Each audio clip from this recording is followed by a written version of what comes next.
He does stuff that you shouldn't do against professionals in the best league in the world. Like the way he elevates the puck, how quickly he does it, like just flips it. It's insane. The shot, 68th career 2-goal game, his 8th straight 25-goal season, dude. It's December 20th, and he's on pace for 70 plus. But I sort of put like a half-assed, half-joking tweet, I should say, about him catching Ovechkin and Gretzky. I think people need to pump the brakes because right away after that, the algorithm, it is what it is, with people tweeting how there's no doubt Matthews is catching Gretzky and he's catching Ovechkin.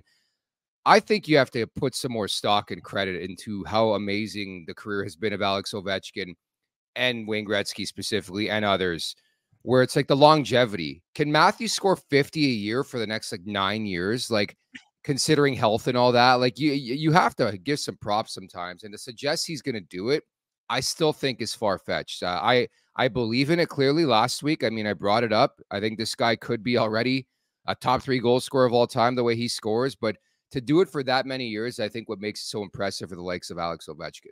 Yeah, and that's the thing, longevity. You can say he's a phenomenal goal scorer. He can put up 50, 60, on pace for 70, like no question. Yeah. But it's not a question of, is he a phenomenal, explosive goal scorer right now? Absolutely he is. And is he as good as those guys have ever been in a season? Yeah, absolutely he is. But to do that for the length of a career, nobody knows. I mean, look at Nolan Patrick right now, a guy that just retired after couple of seasons, who was, you know, an endless talent, a second overall pick, and you just don't know what's going to happen in a career, right?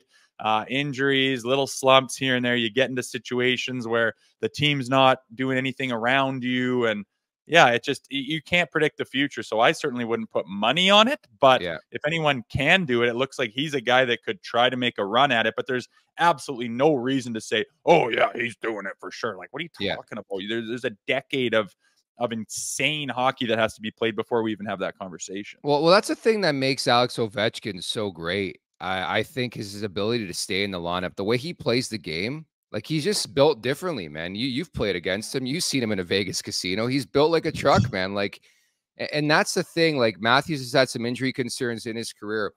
That's the bigger story for me, is like health. Like, there's no doubt Matthews has the talent to go on some type of streak like that and record like that year after year after year. But can you stay healthy enough to even flirt with that record? It's my question.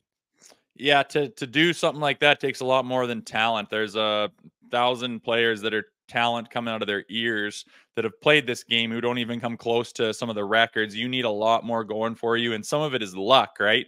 You got to be lucky to be on the teams, to have the line mates and teammates, to have the consistency, to have the health issues not rise up. I mean, Auston Matthews has had issues with his wrist before, and I mean, you start banging tendons around and ligaments aren't doing what they used to. All of a sudden that release isn't there, and you miss 20 games here and there to get some surgery, and the surgery doesn't go right. I mean, what are you supposed to do about that, right? You literally have to have everything go perfectly for like how many years of just ripping goals one after another at a pace that's just fucking alarming for like a decade and a half. Like, I'm sorry, you don't just, you can't just assume that's going to happen. If it does, it's phenomenal feat that's never been done before. And that's what we're talking about. So you can't just toss it up as, oh yeah, he's really good, he's going to do it. Like, settle down, man. It's like almost an impossible feat, which the fact that Ovechkin has even been talked about it, and you can see how fast people take away from, oh, holy shit, he's not going to do it, because you have a little bit of a slow start to a season, which he's having. All of a sudden it's like, well, shit, now you crunch the numbers that he's got a little bit behind the 8 ball, and oh man, that's almost like undoable, and he's only getting older. Like, it's very difficult. So we got to pump the brakes on assuming he's just going to break those records. Make sure to check out more of our content right here on the Leafs Nation YouTube page. We got long form interviews, we got clips, we got epic rants by Jay Rosehill. We simply have it all. And don't forget, you can find out much more at theleafsnation.com. Thanks so much for watching.